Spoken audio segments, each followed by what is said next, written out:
Bonsoir à tous. À la une de ce journal, un an après le déferlement de la pandémie du coronavirus au Cameroun, le système de santé a-t-il été renforcé pour une meilleure prise en charge médicale? Le constat est inquiétant selon des parlementaires. De nombreux dysfonctionnements plombent la qualité des services dans les hôpitaux publics. À cela s'ajoute l'épineux problème du traitement à adopter pour faire face à la pandémie de Covid-19 et pour une première fois, le ministère de la Recherche scientifique mise sur la pharmacopée traditionnelle afin de sauver les Camerounais face à la recrudescence de cette pandémie à coronavirus. Nous en parlerons au cœur de ce journal.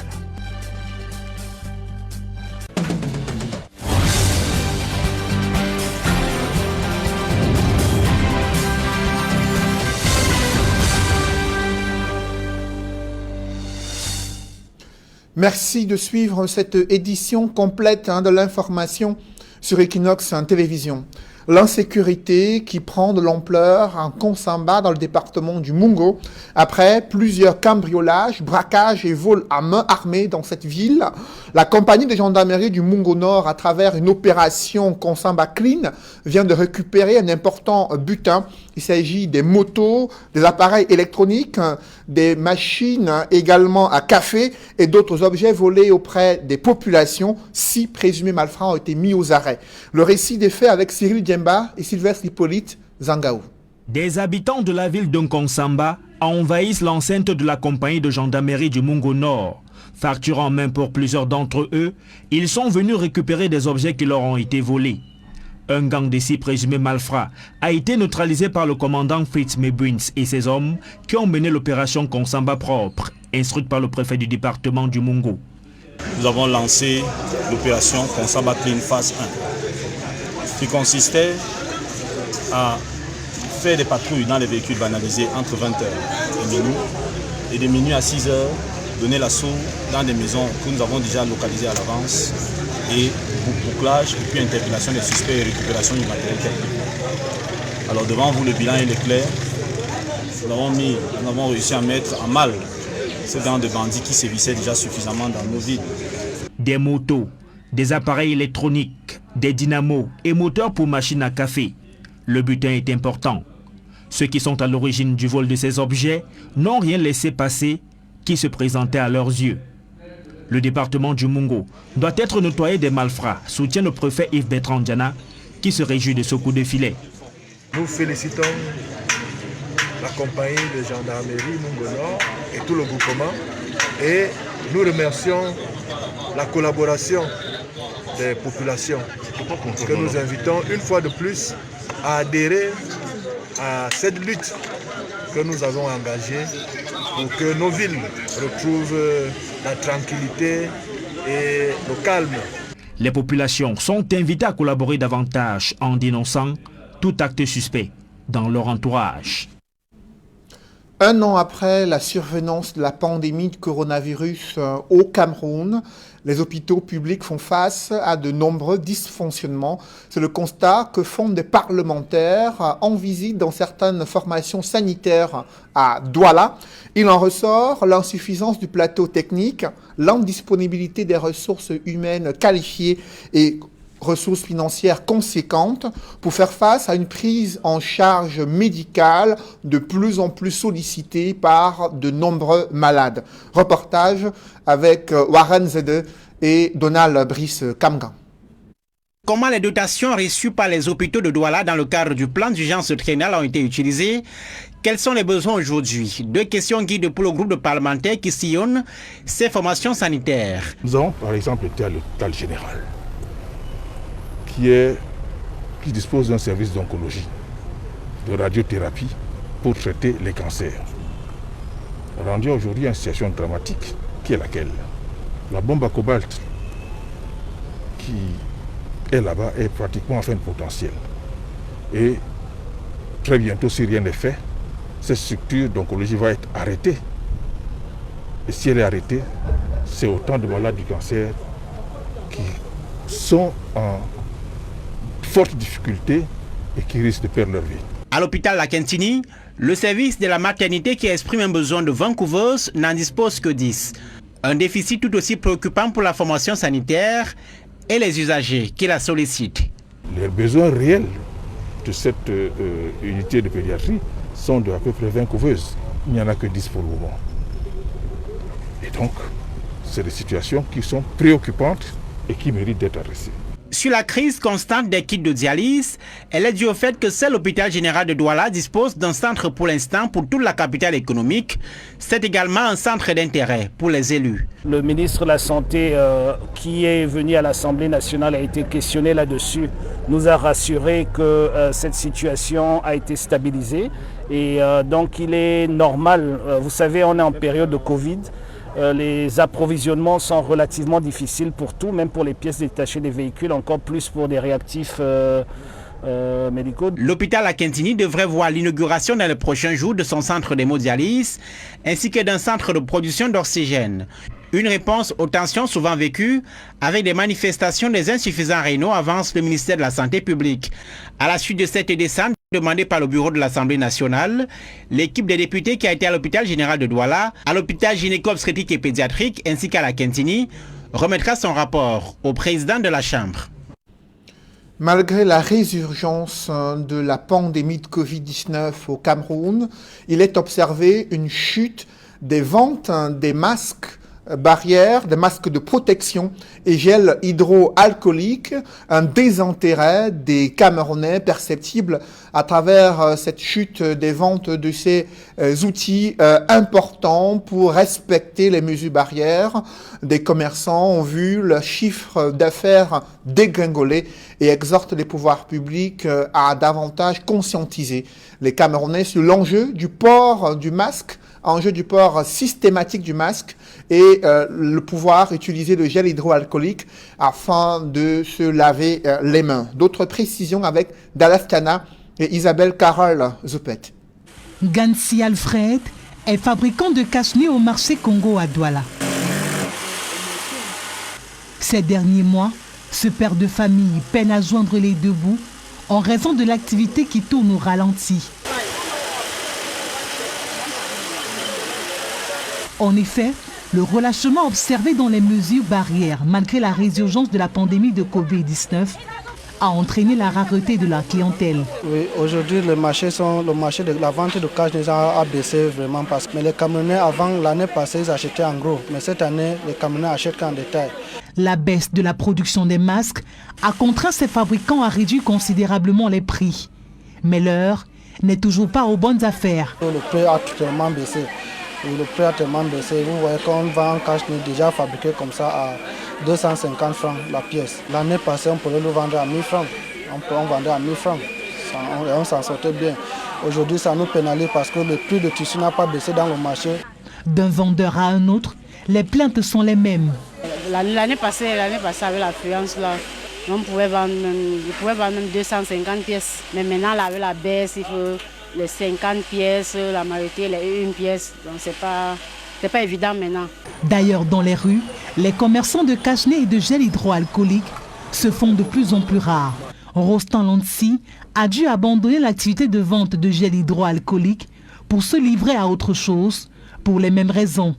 On ne vend plus les gels hydroalcooliques parce que ça ne passe sur le marché. En fait, ce n'est plus dans les consciences des gens. On connaît qu'il n'y a plus Corona. Pour ces derniers, seules les mesures répressives impulsées par les autorités peuvent renverser la tendance au grand bonheur de tous. En fait, les vendeurs de cache-nez, généralement, se tenaient à côté des policiers parce qu'on sait que quand quelqu'un doit passer sans cache-nez, la police va intervenir. Je pense que si on reprend la même stratégie, la police qui sanctionne, je pense que cette stratégie-là va marcher. Selon moi, on devait exiger, on exige le cache-nez à chaque citoyen d'avoir le cache-nez, parce que c'est important. La hausse du nombre de cas de Covid-19 enregistrés au Cameroun ces dernières semaines en disent long sur l'urgence des uns et des autres à respecter scrupuleusement les mesures barrières. Le coronavirus a mis à mal les systèmes de santé dans le monde et spécifiquement au Cameroun. Le gouvernement mise désormais sur la médecine traditionnelle pour riposter contre cette pandémie. Le ministère de la Recherche scientifique et de l'Innovation invite les chercheurs à développer une industrie endogène de médicaments en s'appuyant notamment sur la pharmacopée locale. D'autres détails avec Élisée Bogba et Ike Cyril. Opposante farouche de l'ordre gouvernant au Cameroun, Elise Betta-Mandjong a été pendant longtemps secrétaire général du Social Democratic Front, le SDF. Directeur de recherche au ministère de la Recherche scientifique et de l'Innovation, Dr Tamandjong reçoit une récompense des pouvoirs publics, non pas pour son combat politique, mais plutôt pour son engagement dans le domaine de la science. Le diplôme d'honneur scientifique en reconnaissance de votre contribution au développement de la recherche scientifique et de l'innovation dans notre pays. La science peut nous réunir dans notre diversité. Je voudrais féliciter Mme Tamandjong parce que tout le temps qu'elle a passé à la recherche, nous avons parlé science. Si Dr Elisabeth Tamandjong est récompensé de ses efforts, il reste que les conditions de travail des chercheurs au Cameroun ne sont pas des plus honorables. L'harmonisation de l'âge de départ à la retraite à 60 ans apporte un léger souffle vers l'amélioration des conditions de travail du chercheur dans notre pays, en espérant un jour que survienne une harmonisation du statut du chercheur avec celui de l'enseignement supérieur. Alors que le coronavirus continue de sévir, les chercheurs camerounais en cette rentrée solennelle 2021 sont invités à développer une industrie endogène de médicaments en s'inspirant notamment de la médecine traditionnelle. Les efforts doivent être orientés notamment la recherche pharmaceutique fondée sur l'exploitation de la riche pharmacopée camerounaise.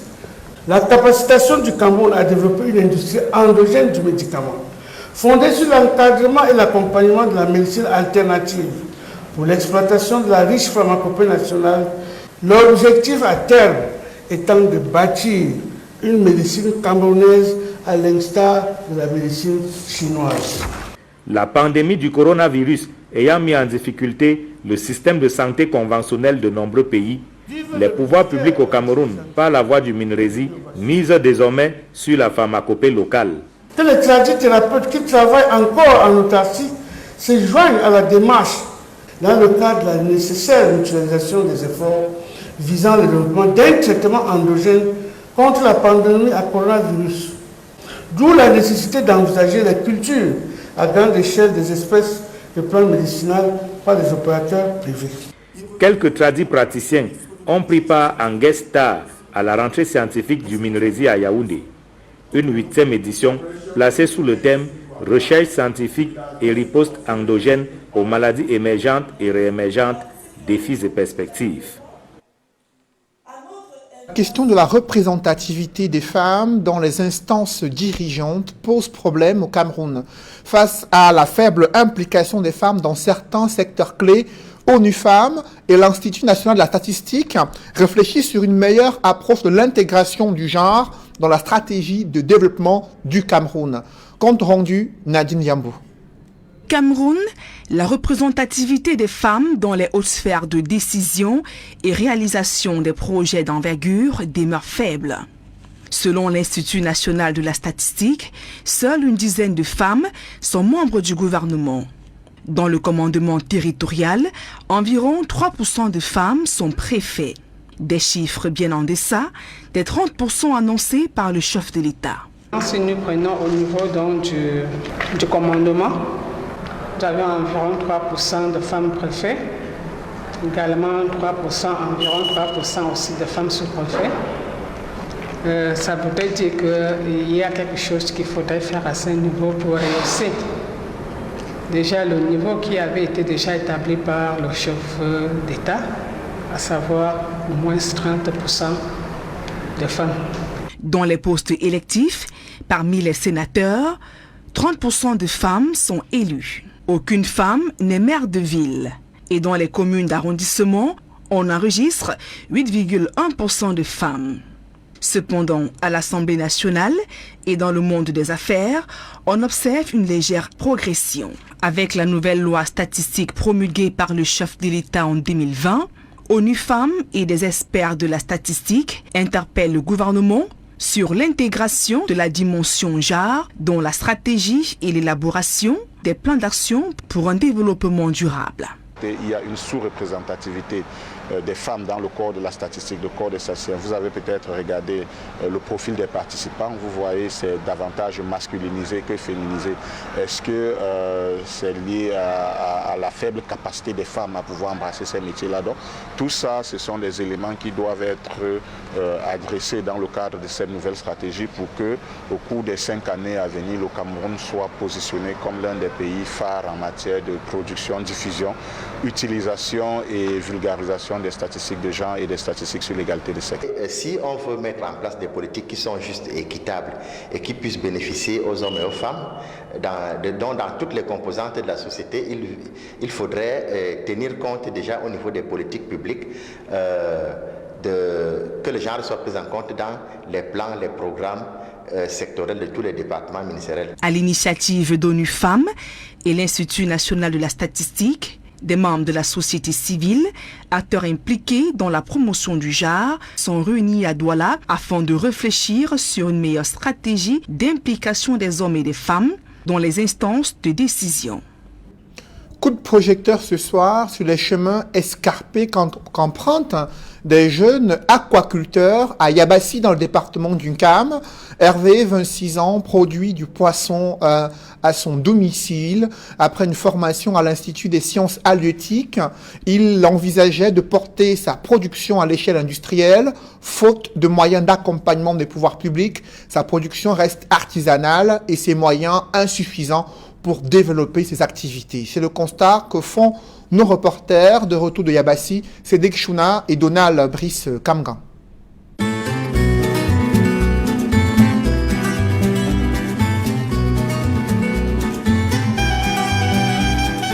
Tout près de cette porcherie, un dispositif de fermentation des lisiers, il permet de générer des asticots. Normalement, il y a tout un tas d'asticots là. Ça, c'est un grillage. C'est perforé. Ça permet de dégrader la matière organique. Une fois celle-là va atteindre la maturité, c'est ça que nous essayons de récupérer pour nourrir d'autres. C'est une chaîne alimentaire en fait.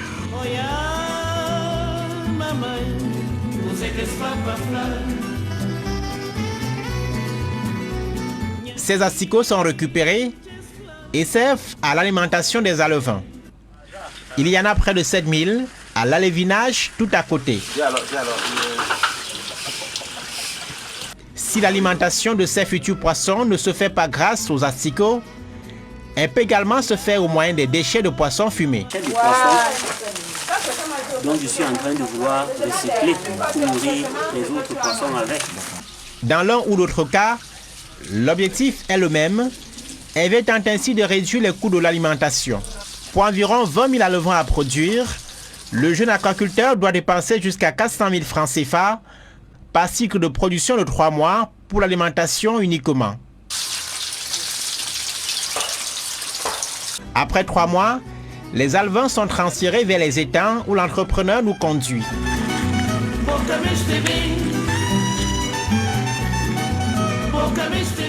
Il y a ici 4 étangs. Les uns pour les tilapias, les autres pour les silures.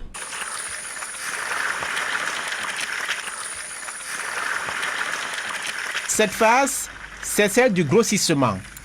Dépenses plus costaudes, pas moins d'1 500 000 francs CFA par production. Les difficultés sur le chemin du jeune Hervé sont telles qu'il aurait pu abandonner l'activité.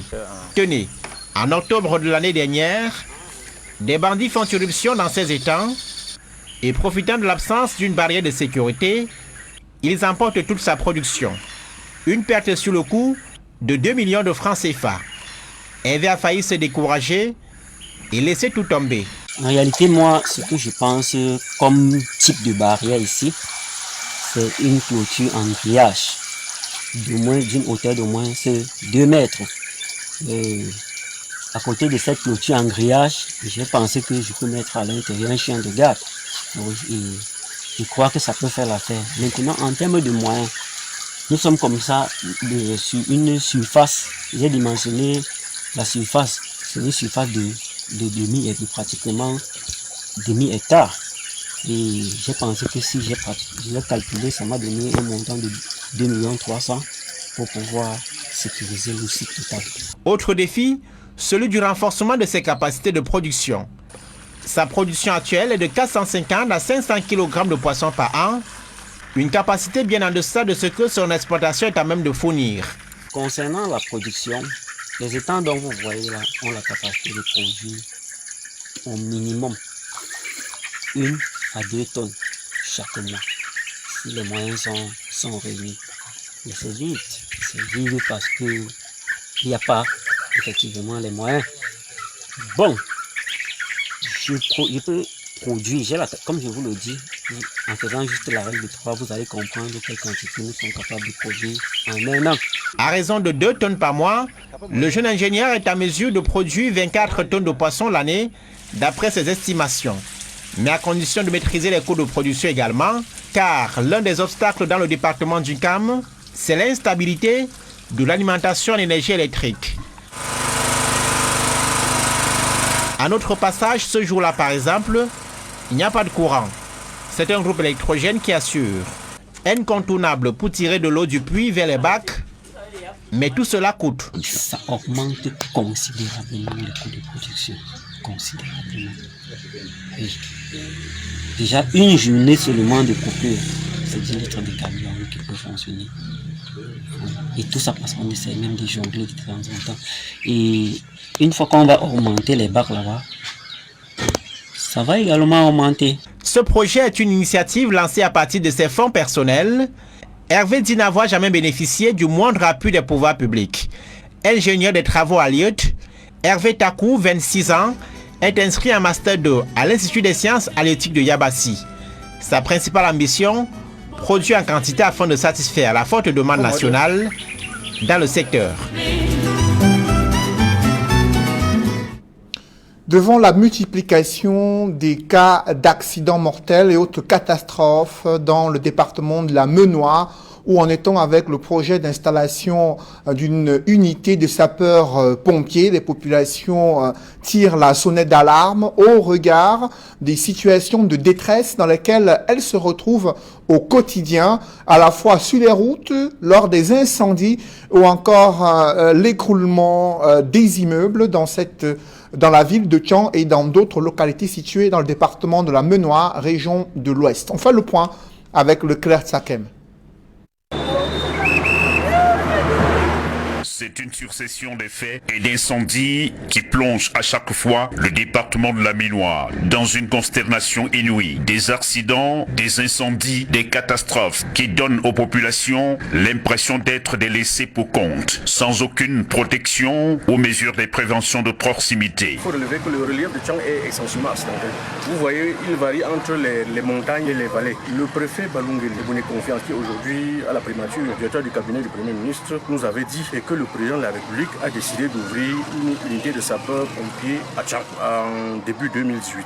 Et ce disant, il avait ajouté que le commandant de sapeurs-pompiers est arrivé à Tian et qu'ensemble, ils ont pu identifier un site, en l'occurrence le garage administratif, pour abriter provisoirement l'unité, en attendant que l'on trouve un site approprié pour sa construction. Mais vous voyez, 2018 à 2021, vous voyez ce qui s'est passé en termes de catastrophes dans la ville de Tian. Et rien n'a été fait. On ne parle même plus de cette unité de sapeurs-pompiers. Les faits sont saillants et parlent d'elles-mêmes. 4 août 2017, un cataclysme ébranle plusieurs localités de Sanchou et fait 4 morts. 21 septembre de la même année, un immeuble de 4 niveaux s'effondre en plein cœur de la ville de Tian et fait 1 mort. Mi-janvier 2018, accident à la falaise de Tian. Bilan 21 morts et 38 blessés. 27 janvier 2021, encore à la falaise de Tian. Un bus de transport en commun entre en collision avec une camionnette transportant du carburant. 58 morts au total découleront de cette énième et récent hécatombe. Entre-temps, une série d'incendies se succèdent dans les marchés de la ville de Tian, dans les maisons d'habitation, dans les cités estudiantines et même jusqu'au cœur de l'université la plus nationale, où au moins 4 incendies ont été enregistrés ces dernières années. Des pertes en vie humaine et d'inestimables dégâts matériels sur le carreau. Entre-temps, une question taraude les esprits. Où est passée l'unité des sapeurs-pompiers dont la promesse avait été faite aux populations il y a plusieurs années par le préfet Balungeli Confiance, renchéri par les élites lors de la campagne présidentielle de 2018. Monsieur Balungeli est maintenant à la primature. Je pense qu'il prend la mesure de la chose très au sérieux et doit lui-même savoir qu'il a fait une très grosse promesse au département de la Maine-Nord. D'ailleurs, quand on parle de protection civile, c'est des choses qu'on ne négocie pas. Vous allez à la commune de Tchang, on va vous présenter un bureau où on dit que c'est le bureau de la protection civile. Mais quand je regarde, je ris parce que je ne sais pas si le monsieur qui est dans c'est ce qu'on appelle protection civile. Lorsqu'on parle de protection civile, il s'agit des mesures mises en œuvre par le gouvernement, par l'État, pour sécuriser sa population en temps de guerre comme en temps de paix. Ça veut dire que ce n'est pas quand une crise arrive que l'on commence à s'agiter. Combien de temps faudra-t-il encore attendre? À bien malheur qui peut se prononcer. À chaque cas, les populations se débrouillent comme elles peuvent en attendant de voir venir les sapeurs-pompiers de Bafoussam ou de Nkonsamba, soit 1 heure au minimum après les incidents. À chaque cas, on attend que les sapeurs-pompiers viennent de Bafoussam. Et dans le cas spécifique du marché B, de la case familiale, et ce qui s'est brûlé au marché B, on s'est rendu que quand ils arrivent sur place, il faut encore 40 minutes pour déployer le matériel. Pourquoi attendre ces hécatombes pour réagir s'il est vrai que gouverner c'est prévoir? Les populations restent dans la tourmente et prient afin que Dieu les épargne des éventuelles catastrophes, puisqu'elles se disent abandonnées à leur triste sort. Un public reportage dans ce journal. La régionale d'épargne et de crédit est à la quête des investisseurs pour son entrée en bourse dès le mois de mai 2021. Pour y parvenir, cet établissement financier vient de lancer une offre de vente publique de 196 000 actions afin de se constituer un capital de 15 milliards de francs CFA pour passer à un statut de banque classique au Cameroun. L'opération a été présentée au public à Douala. Reportage. Établissement financier de deuxième catégorie durant 28 ans, la régionale d'épargne et de crédit est à la conquête du marché financier. Elle vient d'émettre 196 000 actions en vente pour son entrée à la bourse des valeurs immobilières de l'Afrique centrale, la BVMAC. Ceci, bien entendu, pour réaliser d'une part notre vision qui consiste à devenir une banque universelle et d'autre part pour implémenter davantage une de nos grandes valeurs qui est l'innovation. Vendu à 42 000 francs CFA l'action, le top management de l'entreprise est à Douala pour présenter cette opportunité d'affaires à la communauté des investisseurs et le public de la capitale économique. Dans un échange à bâton rompu avec l'assistance, l'émetteur de ces actions, la régionale d'épargne et de crédit, représentée par son administrateur directeur général, l'arrangeur Financia Capital et le directeur général de la BVMAC, explique et démontre tour à tour les avantages financiers d'être actionnaire d'une société cotée en bourse. Dès qu'on va réussir l'opération, il y aura une double augmentation du capital qui va leur permettre d'avoir autour environ 50% de plus. Donc quelqu'un qui a acheté 100 actions va se retrouver pratiquement à 150. Lancé sur un marché de capitaux, tenu à la loupe par des gendarmes des opérations de l'Afrique centrale, la COBAC, et la commission de surveillance des marchés financiers de la sous-région, la COSUMAF, la régionale d'épargne et de crédit projette lever 8 milliards 232 millions de francs CFA d'ici la clôture de l'opération au 26 février 2021, date limite des souscriptions. Nous allons exiger de la régionale un contrat d'animation de la valeur la régionale.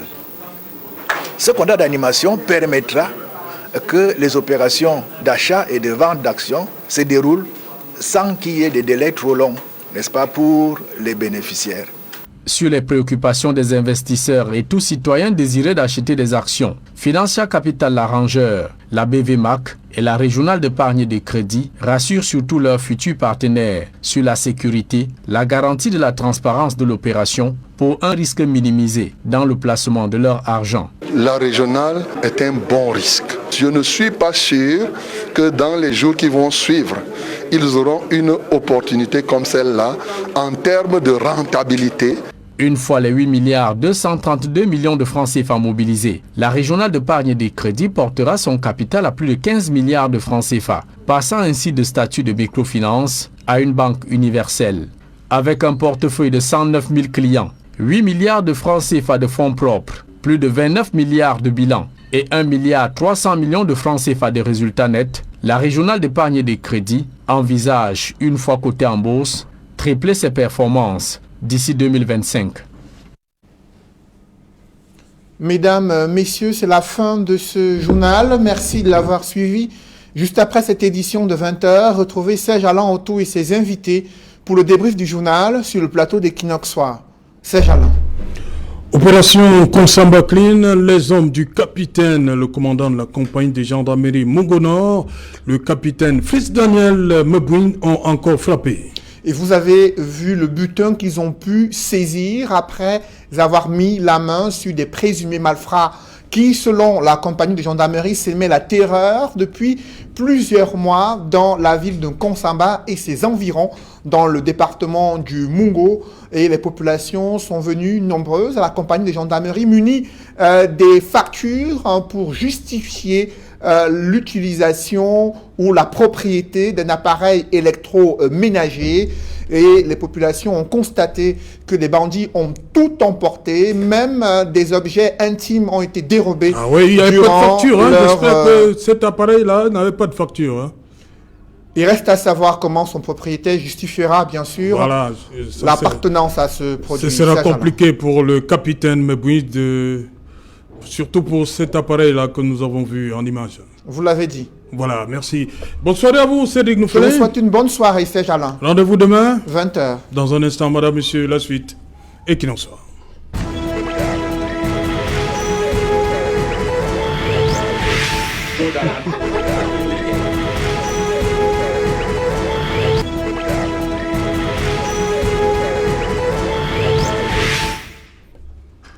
Retour sur le plateau Equinox Soir, deuxième partie, c'est le débrief du journal, toujours en compagnie de Mathias Kamenin du Mouvement pour la Renaissance du Cameroun, Willy Kenyé du Rassemblement démocratique du peuple camerounais, Serge Gauthier Onanina, Peuple uni pour la rénovation sociale, et il est tout nouveau, c'est pas beaucoup ne connaissent pas encore cette casquette, Poléum de l'AFP. C'est bien cela?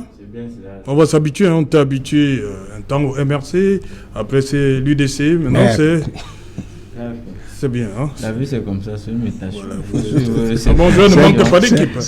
Un bon joueur ne manque pas d'équipe. C'est pas qu'un bon joueur ne manque pas une équipe, c'est que si vous ne vous sentez pas à l'aise dans un contexte, il vaut mieux partir. C'est comme un ménage, vous n'êtes pas obligé de vivre malheureux dans votre foyer. La question qu'on peut se poser, c'est de savoir combien de temps vous allez passer à l'AFP. L'histoire nous dira, mais pour l'instant, j'y resterai.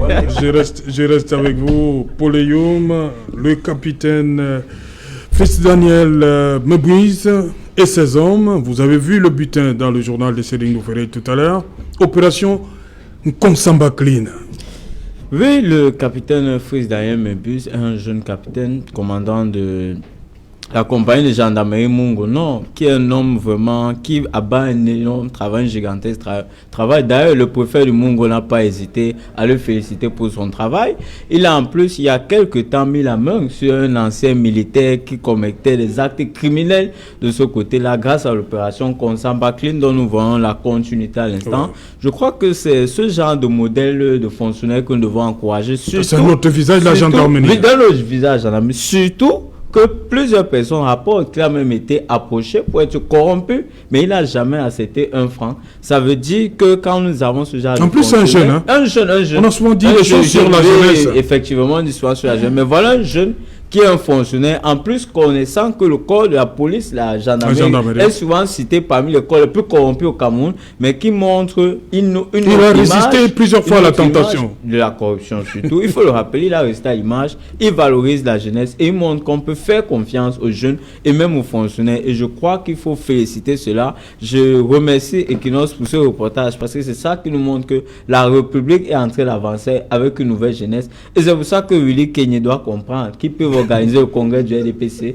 dire à M. Biya de suivre le chairman John Fungi, prendre sa retraite et confier aussi l'avenir du pays à des gens plus jeunes. Vous avez lui répondre? Oui, déjà. Ils sont d'abord en Konsamba avec les hommes Vous avez vu le butin là, pris par les hommes du capitaine Mebouiz. C'est vraiment à féliciter, c'est une fois de plus. La jeunesse s'impose. La gendarmerie démontre qu'il est auprès de la population. Nous avons vu depuis l'autre jour le commandant de la Légion de la gendarmerie du littoral, qui a commencé à donner, colonel Biquet, qui a commencé à donner le ton, qui a dit à ses collaborateurs que le temps est venu de mettre un accent sur le travail. Et nous voyons un jeune capitaine aujourd'hui du côté de Konsamba qui va dans le même sens. Aujourd'hui, je crois qu'on peut se réjouir, on peut être d'accord que nous pouvons dormir tranquille quand ce type d'opération commence déjà à donner des fruits.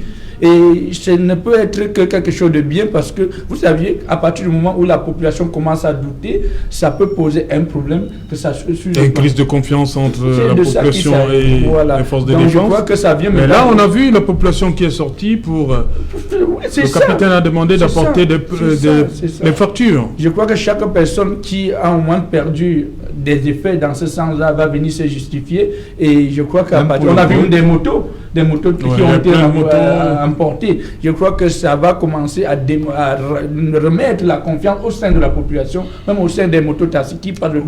Vous parlez de motos, Willy Kenye, dites-nous pourquoi on aime voler les motos. Pourquoi, de manière simple, pourquoi il y a trop de vol de motos? Il faut le dire, Serge, la moto aujourd'hui, c'est un objet ou c'est un outil qu'on vend très rapidement. À qui? Nous avions dans la ville de Douala, si vous avez eu à l'époque le phénomène je ne sais pas comment, à Dakar, le pont blanchisseur. Vous saviez tout ce qui se passe. Donc, il est important de dire aujourd'hui qu'il y a des personnes qui sont tapées dans l'homme, qui ont on les appelle souvent des receleurs, qui ont Vous aimez cette expression-là, hein? Oui, dans l'ombre. C'est un peu des gens qui ne s'affichent pas trop, qui posent des actes criminels. Okay. Ça, il faut les dénoncer. C'est des gens qui posent des actes criminels. Alors ces gens-là sont cachés et envoient des enfants des autres, envoient des jeunes et contribuent à ce type de mafia qui s'opère dans l'obscurité. Alors nous ne pouvons que se réjouir aujourd'hui parce qu'à partir du moment où la gendarmerie commence à opérer dans ce sens-là, ça rassure la population, ça rassure les concitoyens et une fois de plus, félicitations à la Légion de gendarmerie, félicitations à la compagnie de Konsamba qui aujourd'hui démontre voilà, qui peut déjà permettre à la population de Konsamba de dormir étant tranquille. Et je pourrais pas finir en disant à mon frère Copandelis pour lui dire que le RDPC n'a plus besoin des personnes seules. Aujourd'hui, c'est un peu regrettable de voir aujourd'hui un jeune qui va à l'aide, je ne sais pas, ils n'ont jamais fait une mobilisation de 1000 personnes. Je ne sais pas si c'est lui qui va apporter. Non, c'est pour dire tout simplement, il faut le dire, le RDPC aujourd'hui n'a plus besoin de débrief. On parle de débrief d'abord. Je vais vous passer la parole. Je vais vous passer la parole après pour ça. Dis tout simplement que nous avons, en tant que jeunes, nous avions besoin de donner ce que nous avions. Nous avions besoin de démontrer que nous avions la capacité. Et quand on voit les jeunes aujourd'hui qui démontrent que les jeunes peuvent être valorisés, partout où nous nous trouvons, imposons-nous, montrons-nous que nous avons la capacité en tant que jeunes, que tu sois dans le l'AFP, démontre que tu as la capacité. Merci. Je dis, on va revenir après ça. On fait d'abord le tour de table sur le débrief. Serge Gauthier Onanina, un autre visage de la gendarmerie. Oui, c'est-à-dire qu'il y a un retard. Parce qu'il n'y a pas longtemps, on a vu les hommes du colonel Bikele, la Légion du littoral, et il y a maintenant du côté de Konsamba, le jeune capitaine, Fritz Daniel Mebouiz. Moi, je voudrais dire... ça, la gendarmerie, que vous aimez. Je voudrais dire que ça permet de diluer la crise de confiance qui existe entre l'armée et la nation, de façon générale, parce que la gendarmerie fait partie des forces de l'armée. Maintenant, je voudrais également indiquer que on souhaiterait qu'il n'y ait pas qu'un Konsamba clean, mais qui est un Yaoundé clean. Parce que moi, j'ai 2 membres de ma famille qui viennent d'être agressés à Yaoundé, qui est un Douala clean, qui est un Ebolova clean, qui est, bref, des opérations coup de poing en termes de sécurité partout, avec une efficacité. On souhaiterait également que lorsque ces bandits de la petite criminalité, de la grande ou de la moyenne criminalité ont été happés, qu'on ne les retrouve pas dehors 2 semaines plus tard parce que la gendarmerie aura fait son travail en matière de rétablissement de la confiance et que la justice... Malheureusement, c'est ce qu'on nous fait savoir, que c'est ce qui est en train de se passer en Konsamba. Et que la justice, elle, aura libéré encore des gangsters qui viendraient encore terroriser après avoir nargué leurs victimes. Moi, je voudrais également, et ça m'interpelle parce que dans le discours du président de la République, il avait remercié l'armée et dans notre observation, de l'armée, nous avions observé ici qu'il y avait comme une focalisation de ceux qui décident dans les métiers du physique. C'est bien d'apprécier que les gendarmes, les capitaines aient fait ceci. Ça prouve donc que les jeunes étant compétents, monsieur Kenyé, ils peuvent aussi être compétents dans les métiers de la stratégie. Si un capitaine a été capable de montrer qu'il peut rendre une ville clean, il peut également être préfet, il peut être gouverneur, il peut être ministre, il peut être secrétaire général à la présidente de la République, On est d'accord. Il peut être président de la République, président de l'Assemblée nationale, du Sénat ou de la région. Vous comprenez? Ou maire de la ville. C'est la capacité. Monsieur le capitaine là n'a pas seulement la compétence pour arrêter les bandits. Oui. Il y a un autre jeune qui peut avoir la compétence pour diriger le Cameroun. Il y a un jeune qui peut avoir la compétence pour diriger l'Assemblée nationale, le Sénat et ainsi de suite.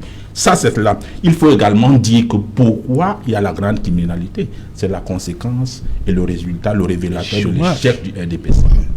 Parce que si les gens volent, si la criminalité persiste, prend de l'ampleur, elle devient préoccupante, c'est parce qu'il n'y a pas d'emploi, c'est parce que... Avec la participation de Willy Kenyé. Voilà, c'est parce qu'il n'y a pas de justice, il y a une impunité. Voilà.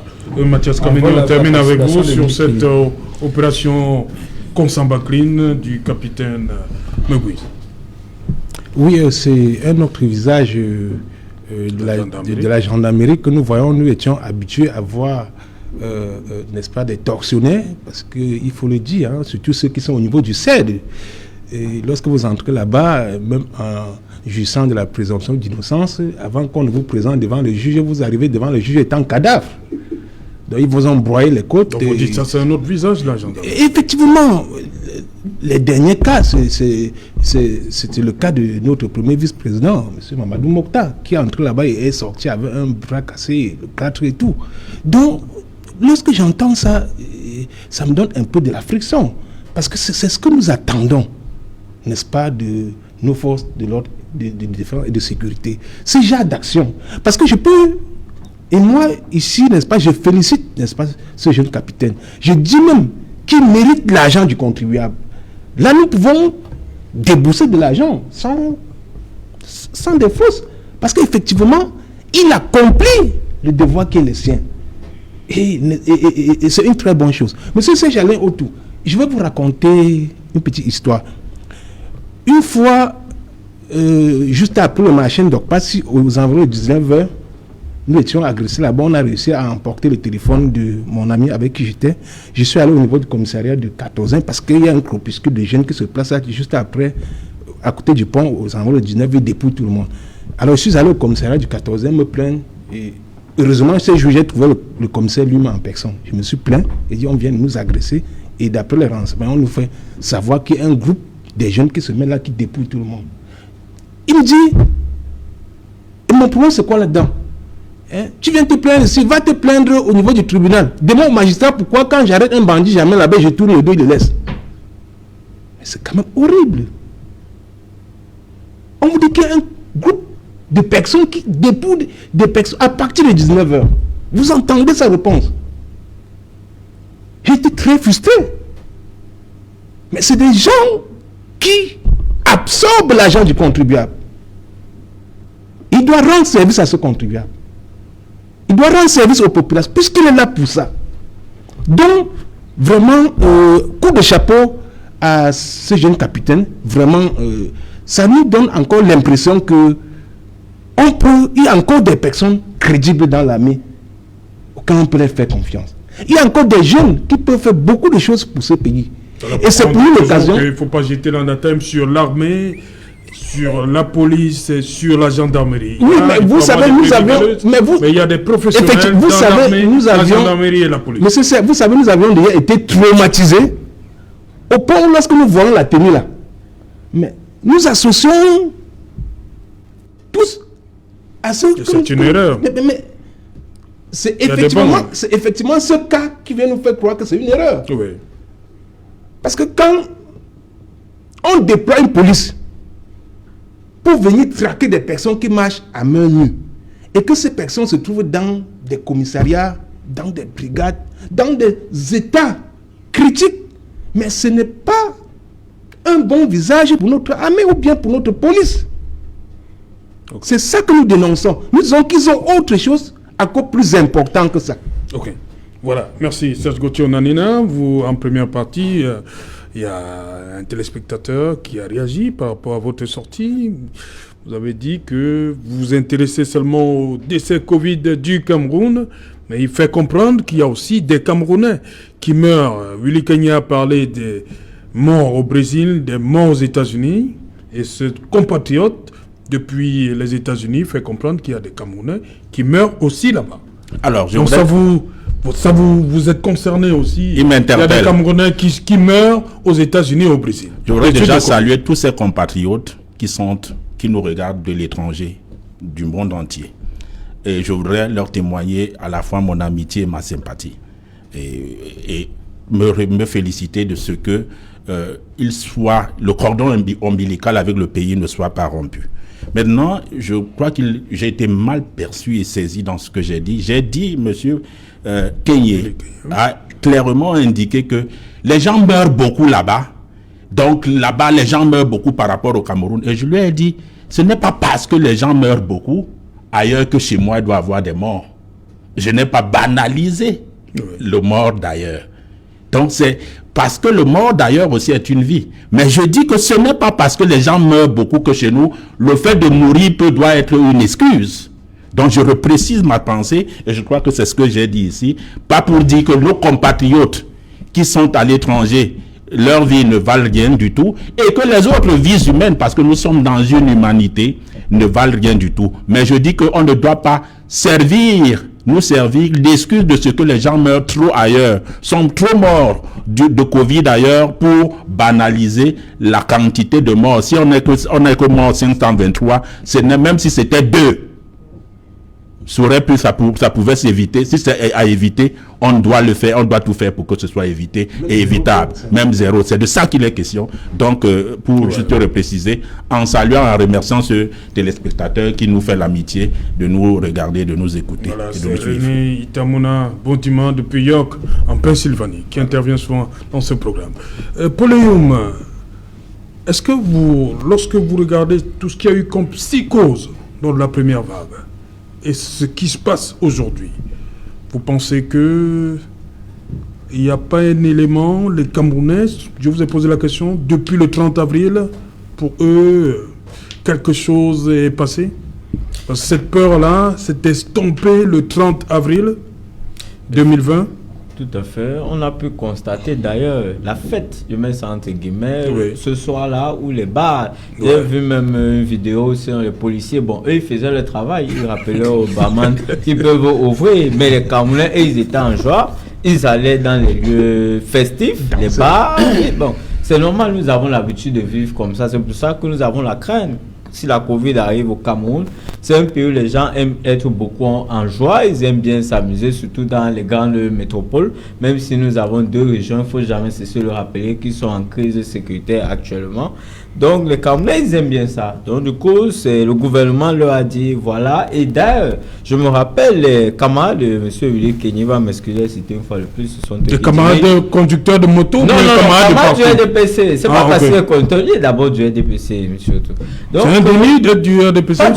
Pas du tout, mais il est du RDPC. D'ailleurs, il fait partie de ceux qui ont organisé le meeting à Yaoundé en 2018 où le ministre Atanganja Uni Karami Beskina, oui, Kenya en tant que. Il n'y avait pas encore Covid. Il était forcément, il n'y avait pas Vous savez, quand vous n'avez pas la capacité, c'est une chance de il vous félicite parce que vous reconnaissez au moins quand vous n'avez pas la capacité, il faut vous rester. Je vais vous donner la parole. Vous également chez le gouverneur. Oui, je vais vous donner la parole. Je vous en prie. Vous allez répondre à Pauline. Ils avaient dit, ces camarades avaient dit que le père de la nation avait une fois de plus fait un cadeau aux Camerounais, soit les expressions qu'ils ont utilisées, que les Camerounais devaient remercier le président Biya parce qu'il est venu à leur secours. Le secours, c'est quoi? C'est qu'il a permis aux Camerounais de pouvoir lever le coude, comme on dit au quartier, c'est-à-dire boire de manière tranquille, plus apaisée, mais Aujourd'hui, les résultats sont là. Le ministre de la Santé alerte tous les jours. Il nous dit faisons attention, faisons attention. Mais là, l'impression que dans le président lui-même, dans son discours de fin d'année, de 31 décembre, constatait malheureusement qu'il y a eu un relâchement. Je vous ai déjà dit que le président Biya a une particularité, c'est que chaque fois qu'il vient s'adresser à la nation, il parle des constats. C'est vrai que quelquefois, il dit aussi ce qu'il a fait, mais généralement, il fait toujours des constats. Nous, ce que nous attendons au président de la République, c'est le cap, c'est les directives. Le ministre de la Santé est en train de dire, on sent qu'il est dans une action isolée. Vous voyez que c'est le seul qui crie que faites attention à la Covid au sein du gouvernement.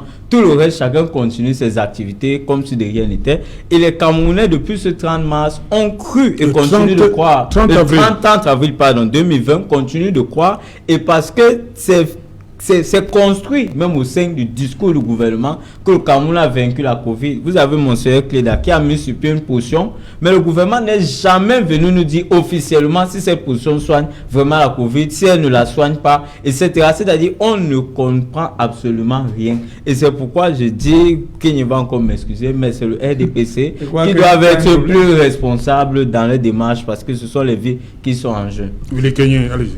Merci déjà, Serge.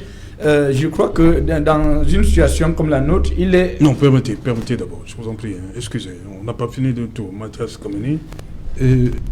Merci Serge. Alors, moi je pense que ce 30, le gouvernement avait commis une erreur très grave.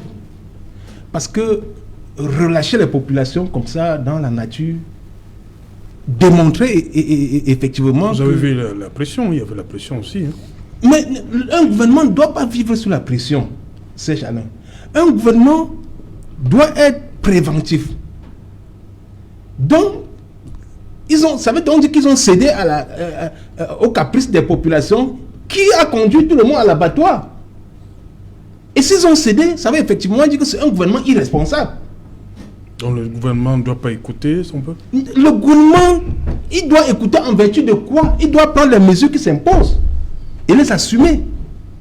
Le gouvernement peut aussi écouter. Le peuple demande la réforme du code du système électoral. Donc vous voulez que le gouvernement n'écoute pas? Mais dans l'essentiel, d'accord. Mais ici, il s'agit d'une pandémie. Oui. Donc si la population dit non, voilà, les masques ne nous servent à rien, là-bas, le gouvernement va céder. C'est dans ce cas que je dis. Non, c'était pas un problème de masque. C'était une erreur. C'était beaucoup plus 18 heures là. Mais effectivement, c'était un problème de masque. Parce que dans la rue aussi, il y a des gens qui n'en avaient pas de masque. Alors, qu'est-ce qu'il fallait faire de ces gens? Et l'autre problème, c'est qu'en réalité, le gouvernement n'a pas voulu se faire prendre dans son propre piège. Parce qu'aujourd'hui, il suivit à cause de cette débit de boisson.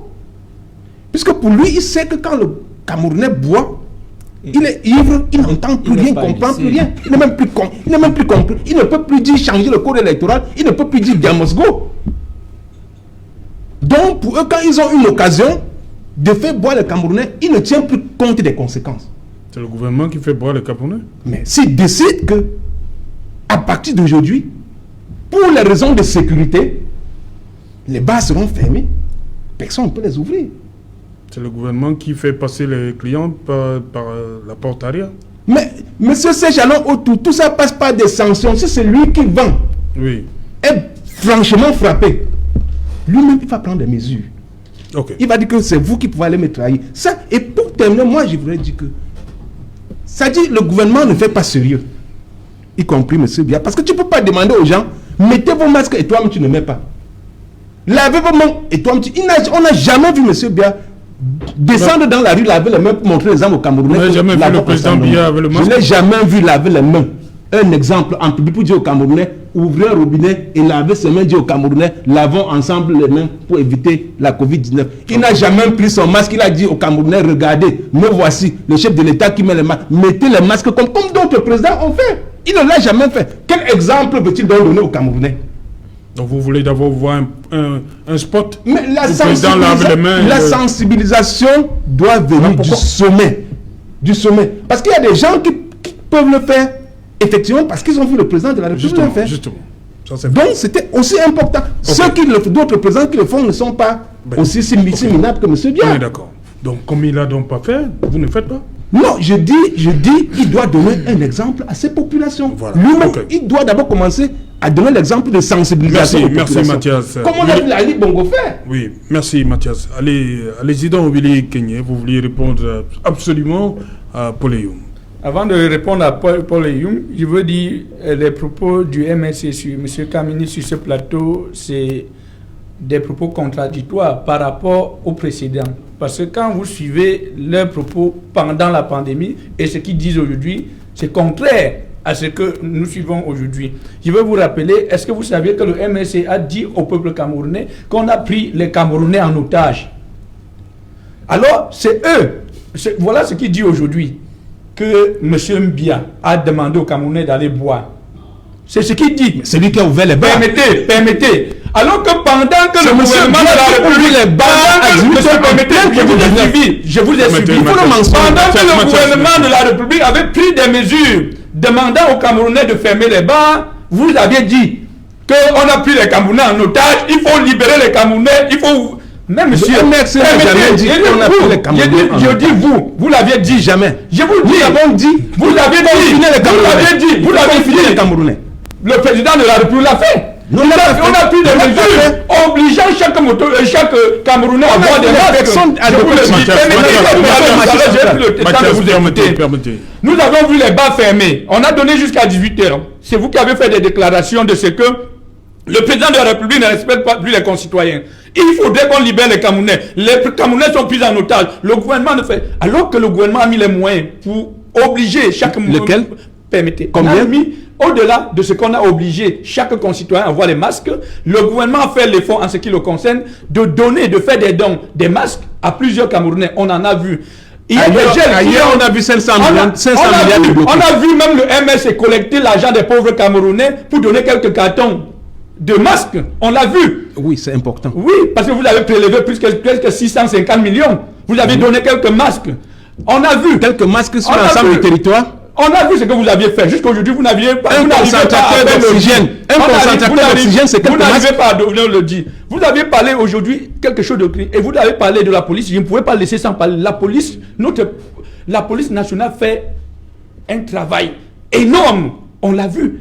Et vous ne pouvez pas venir sur un plateau comme Equinox salir leur image. Je ne peux pas permettre. Parce que nous avons vu au niveau de la GMI, la police, au niveau de la région du littoral, le travail qu'ils font chaque jour pour sécuriser la vie de la population. Donc, même si vous aviez des conflits ou bien des précédents avec un commissaire, ne pensez pas que parmi la police, il n'y a pas de brebis galeux. La police nationale fait un travail énorme et nous voyons ce qu'ils font chaque jour pour nous garantir la sécurité. Donc, vous ne pouvez pas manquer d'arguments et venir sur un plateau. On vous demande la solution. Qu'est-ce qu'on peut faire de manière utile? Qu'est-ce qu'on peut faire? Ça fait 40 ans qu'on fait des propositions. On vous demande la solution. On vous demande la solution. On ne vous demande pas de critiquer parce que vous n'avez plus un élément. Vous avez cotisé plus de 650 millions. Vous n'arrivez pas, même vos propres militants, vous n'arrivez pas à les donner la solution. Jusqu'aujourd'hui, vous avez inventé des choses qui n'existent pas. On va faire l'audit alors que ce n'est pas ce que les Camerounais vous demandent. Si nous avons le pouvoir, nous allons le faire. Vous attendez le pouvoir quand le RDPC est encore là jusqu'à peut-être 2035. Vous regrettez. Vous n'avez pas un conseiller. Vous n'avez pas un conseiller. Vous n'avez pas d'éléments. Vous n'avez pas d'argument. Vous avez perdu votre crédibilité. Et je dois finir en disant à M. Eyoum pour lui dire quand un jeune parvient à mobiliser 30 000, ça veut dire qu'il est efficace. Je ne suis pas sûr que là où tu es parti, parce que tu as dit qu'avec le ministre de l'administration territoriale, on a mobilisé. Mais c'est pour ça que tu vas prendre cette campagne pour moi. Moi, je suis content. C'est ce qu'on attend, oui. C'est ce qu'on attend. Tu peux prévaloir de certains nombres de choses. Que tu sois dans le RDPC, dans le MSC, impose-toi, montre que tu as la capacité. Merci, et nous avons démontré que nous avons la capacité en démontrant au chef d'État qu'on le soutient. On ne fait pas dans la nuit. Parce que vous êtes parti là-bas pour revenir à minuit. Parce que Maurice Kamto, merci. Démontrez aux Camerounais que vous êtes crédible en démontrant l'argent que vous avez collecté auprès des pauvres Camerounais. Mais vous n'avez plus d'arguments. Vous avez escroqué les Camerounais. Vous avez escroqué les Camerounais. Vous devez rendre compte. Merci Willy. On termine avec vous, Serge Gauthier Onanina. Au pas de course. Oui, rapidement. 10 jours du 10 février au 23 février, ça fait 13 jours, il y a eu 2355 cas dépistés parce que volontaires. Ça veut dire qu'il peut y avoir plus. Depuis 4 jours, on est parti de 0,5 à 5% du taux d'occupation des lits. il y a péril en la demeure, chers compatriotes. Portez vos masques. Lavez-vous les mains. Respectez la distanciation sociale et sortez quand c'est utile. C'est d'abord pour votre propre sécurité, pour votre propre bonheur et pour votre propre vie. Et voilà comment vous serez sauvés. Écoutez les consignes des médecins et éventuellement des officiels, pourvu que ce soit la bonne parole et le bon conseil. Merci Serge Gauthier Onanena, merci Willy Kenyé. Merci. Pour les Camerounais, surtout mes mototaxis, que chaque personne à partir de demain porte son masque, c'est utile. Et qui ne préserver sa vie, préserver la vie de l'autre. Et qui ne bâche pas. Et la surcharge. La surcharge, de faire attention parce que... Faire attention ou bien de ne pas surcharger? De ne pas surcharger parce que la vie de la population et de lui-même en tant que conducteur de moto, taxi en dépend. Et si on voit des chauffeurs, des conducteurs de moto qui continuent à... Je crois que eux-mêmes, ils ont déjà compris, c'est des pères de famille, je crois qu'ils vont sensibiliser les autres. J'ai vu d'autres motos, taxi, la dernière fois, qui sensibilisaient les clients. Je crois qu'on va continuer dans ce sens-là, de leur dire la vie des autres aussi. Nous sommes Camerounais et nous devons combattre ensemble cette pandémie. Willy Kenyé, merci. C'est moi qui vous remercie. Merci Paul Youm. Mon conseil aux Camerounais, c'est d'utiliser les petites astuces. Par exemple, les cristaux de menthe, quand ils sortent le matin, qu'ils mettent du mentholatum au niveau des narines, pour que ça puisse être bien couvert. Ces deux petites astuces, les cristaux de menthe, etc. Parce que nous avons l'avantage en Afrique... Les cristaux de menthe dans les narines? Non, pas les cristaux de menthe dans les narines. On peut prendre les cristaux de menthe, on met dans de l'eau chaude, on aspire cela, ça dégage énormément les narines et après on boit cela. C'est des petites astuces qu'il faut utiliser pour pouvoir être plus immunisé contre la COVID-19. Merci. Willy Kenyé, Mathias Kameni. Mes conseils aux populations, c'est de continuer à mettre le masque suivi Cameroun parce que c'est un masque qui a été spécialement conçu pour leur permettre de garantir leur suivi et d'éviter, n'est-ce pas, les lieux ouverts au public.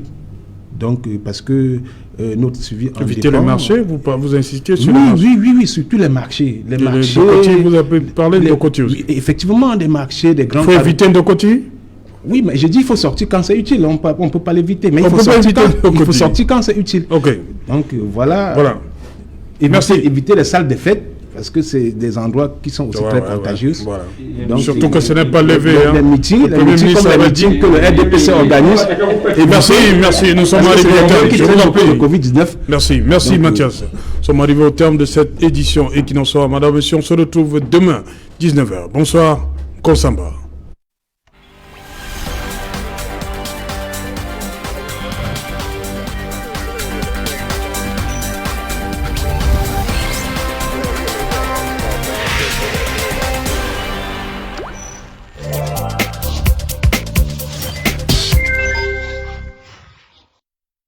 I own a small hair salon. It helped me earn a living.